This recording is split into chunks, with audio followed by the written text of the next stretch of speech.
Hello दोस्तों, मेरा नाम आदित्य राठौड़िया है। मेरी एक और नई वीडियो में आपका स्वागत है। तो दोस्तों, सर्दी का टाइम चल रहा है और हम बहुत टाइम से प्लान बना रहे थे घूमने का, लेकिन टाइम नहीं लग पा रहा था। फाइनली आज टाइम लग गया है और आज हम कहाँ जा रहे हैं ये आपको पूरा वीडियो देखने से पता चल जाएगा। तो दोस्तों, सर्दियों की ड्राइविंग बहुत टफ होती है क्योंकि कोहरा पड़ता है और ड्राइविंग भी थोड़े धीरे धीरे चलती है, तो डिस्टेंस कवर होने में थोड़ा टाइम लग जाता है। तो दोस्तों, आप भी सेफली चलें क्योंकि किसी का कोई भरोसा नहीं होता कि वो सेफ चले या ना चले, लेकिन हमें खुद से ही सेफ चलना पड़ेगा। तो दोस्तों, ये देखो धुंध बहुत ज़्यादा है, कुछ भी नहीं चमक पा रहा है, लेकिन धीरे धीरे जाना तो पड़ेगा ही। डिस्टेंस बहुत ज़्यादा है तो धीरे धीरे ऐसे ही चलना पड़ेगा। देखते हैं कि कितने टाइम में कवर होगा। तो ऐसे ही धीरे धीरे चलते चलते और बात करते हुए हम पहुंच चुके हैं बड़ौद।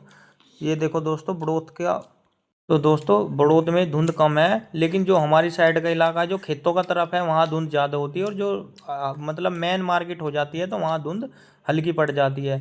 तो ऐसे ही देखते देखते धुंध को पार करते हुए फिर हम पहुँच चुके हैं शामली। ये देखो दोस्तों, शामली में भी रोडों पे धुंध बहुत कम है, लेकिन अगर जैसे ही हम खेतों की तरफ बढ़ेंगे तो वैसे ही धुंध फिर बढ़ने लगेगी। और अब हम देखते हैं शामली में ऐसा माहौल है, और आगे चल के देखते हैं कि धुंध बढ़ती है या फिर सेम ही रहती है। इससे हमें आगे चल के पता चल जाएगा क्या है। फिर ये दोस्तों, हम आ गए हैं हाईवे पे। तो दोस्तों, ये सहारनपुर वाला हाईवे है।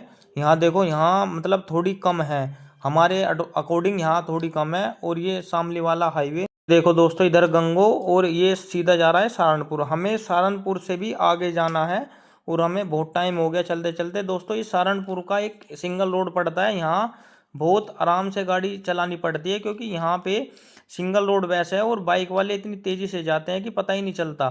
और दोस्तों, ऐसी सर्दी में और ऐसी धुंध में सिंगल रोड पर थोड़ी दुर्घटना भी ज़्यादा हो जाती है, तो इसलिए सिंगल रोडों पे थोड़ा सेफली चलना हमारा फर्ज है। दोस्तों, हमने ये अंडर बाईपास पार कर लिया है, करने के बाद में फिर से यही सिंगल रोड है। पता नहीं ये सिंगल रोड कहाँ तक होगा। और दोस्तों, हम फाइनली पहुंच चुके हैं सहारनपुर। ये सहारनपुर का शेर है, आपने देख लिया होगा। दोस्तों, यह है सहारनपुर की मार्केट, और हमें मैप ने भी रास्ता मार्केट से ही दिखाया। अगर आप लोगों को कहीं बाहर से रास्ता पता हो तो आप कमेंट करके बता सकते हैं। तो दोस्तों, आपने पीछे बोर्ड देखा होगा, हमें जाना है साकुम्बरी देवी। और दोस्तों, ये रे साकुम्बरी देवी जाने का रास्ता, मतलब ये गेट आ चुका है। और देखते हैं साकुम्बरी देवी का धाम यहाँ से कितनी दूर और पड़ता है। और दोस्तों, फिर हम सिंगल रोड पर पहुँच चुके हैं। यहाँ सिंगल रोड बहुत ज़्यादा है, इसलिए गाड़ी मुझे बहुत हल्की चलानी पड़ रही है। और दोस्तों, यहाँ से साकुम्बरी देवी 2 किलोमीटर दूर है। और दोस्तों, हम चल चुके हैं 175 किलोमीटर, क्योंकि हमें टाइम भी थोड़ा ज़्यादा लग गया। हमें करीब यहाँ तक आने में 4 घंटे लग गए। अगर धुंध ना होती तो हम 3 घंटे में यहाँ पहुँच जाते। और दोस्तों, फैमिली थी और गाड़ी में साउंड था, इसलिए टाइम का पता नहीं चला। और दोस्तों, हम फाइनली भूरे देव बाबा पे पहुंच चुके हैं, क्योंकि यहाँ पहले प्रसाद चढ़ाना अनिवार्य है। क्योंकि अगर हम यहाँ प्रसाद नहीं चढ़ाएंगे तो शाकुम्भरी देवी पर प्रसाद चढ़ाया हुआ माना नहीं जाएगा। तो इसलिए पहले यहाँ के दर्शन करें। ये देख लो दोस्तों, और आप भी कर लो। और यहाँ दर्शन करने के बाद फिर हम जाएंगे शाकुम्भरी देवी, और शाकुम्भरी देवी के बाद हम जाएंगे फिर मनसा देवी मंदिर में, क्योंकि ये तीनों यहीं पड़ते हैं। और यहाँ आके दोस्तों, जो सुकून मिलता है ना, वो नेक्स्ट लेवल है। तो दोस्तों, यहाँ से हमने प्रसाद चढ़ा दिया है और हम अब बढ़ चुके हैं शाकुम्भरी देवी मैन मंदिर की तरफ, और धीरे धीरे हम पहुँच चुके हैं वहाँ। और दोस्तों, हम सोच रहे थे कि यहाँ गायें और बंदर रहते हैं, तो इनके लिए केले हम भूल गए थे, लेकिन इसकी टेंशन लेने की कोई ज़रूरत नहीं है, क्योंकि यहीं केले वाले बैठे हुए हैं। ये देखो दोस्तों, फिर हमने यहाँ से केले लिए और इनको थोड़ा सा और इनको हमने खिला दिए। खिलाने के बाद में फिर दोस्तों, ये देखो यहाँ से मैन मंदिर की शुरुआत हो चुकी है। और धीरे धीरे धीरे धीरे हम जाएंगे। और दोस्तों, यहाँ पार्किंग का भी देखना पड़ेगा, क्योंकि यहाँ कोई मैन पार्किंग तो मुझे पता नहीं है। अगर किसी को पता हो तो आप बता सकते हो, क्योंकि मैं तो जब भी आया हूँ गाड़ी बाहर ही लगाई है मैंने तो। और ये देखो दोस्तों, यहाँ के पहाड़ों के नज़ारे आप ले सकते हैं।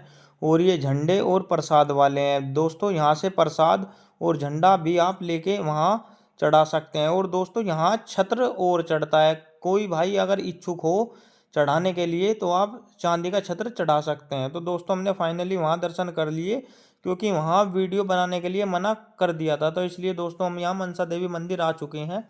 ये रहा मनसा देवी का मंदिर। दोस्तों आज हम गाड़ी आगे ही ले गए थे, तो हमने प्रसाद पीछे से ही ले लिया था। तो हम गाड़ी को उन्होंने लगवा दी। लगवाने के बाद में हम चलने लगे तो वो ये बोलने लगे कि गाड़ी यहाँ से हटाओ नहीं तो प्रसाद लेना पड़ेगा। तो दोस्तों फिर हमने वहाँ से भी प्रसाद लिया। ये देखो दोस्तों, यहाँ से मनसा देवी के यहाँ का नज़ारा मतलब ऊपर से ये कुछ ऐसा दिखता है। और यहाँ से ये देखो दोस्तों, पहाड़ कितने अच्छे लगते हैं। और ये छोटे छोटे बेचारे मंकी बैठे हुए हैं। तो दोस्तों अब तो यहाँ छीड़ है, लेकिन जब मैं नवरात्रों में आया था तो नवरात्रों में थोड़ी भीड़ होती है यहाँ। तो इसलिए हमने तो दर्शन कर लिए, आप भी आकर कर सकते हैं। और दोस्तों मेरी वीडियो आपको कैसी लगी आप कमेंट करके बता देना, और लाइक सब्सक्राइब और शेयर भी कर देना दोस्तों। वीडियो पूरी देखने के लिए धन्यवाद। थैंक यू दोस्तों।